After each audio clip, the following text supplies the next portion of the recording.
We are the children born and bred out of the Enlightenment and Industrial Revolution. We have handed our ownership to just another set of hands, which have written enslavement as freedom all through the wires of our minds. We underwent a radical change, yes, where we support and legitimize the exploiting system by breeding out more labor for our great of the people, by the people, for the people.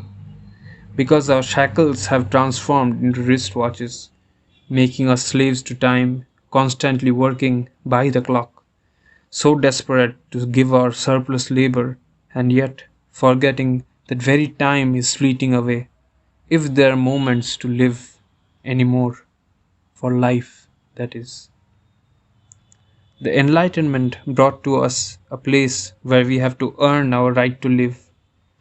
The society and the government will decide whether you have the right to tap into the basic necessities required to continue life without money, that too coming from natural resources.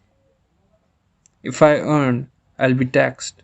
If I do not, the government will reject my right to live. Now, you might think that this is not the product of enlightenment, but the Protestant ethics and the spirit of capitalism is the product of enlightenment, if I'm not wrong. The authority has seeped in through everywhere, making it sure that everyone adheres to one dominant cause, the cause of serving conspicuous consumption. Fierce medicalization of society where non-medical maladies which are born out of the alienated mental self are being numbed out or killed by medicine, especially depression. We live in a state where we get scared on seeing the police rather than feel protected because of the interest they serve and the money which they take are being taxed out of our pockets. People cannot reject money and live in the society where such counterculture is a taboo, because living or not existing for the servitude towards the power elites means the society is a breakdown.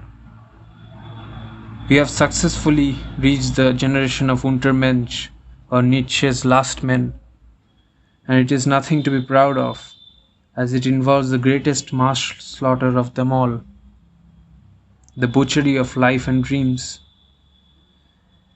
Every move is an advertisement, an agenda, a hidden motive that needs to be unmasked.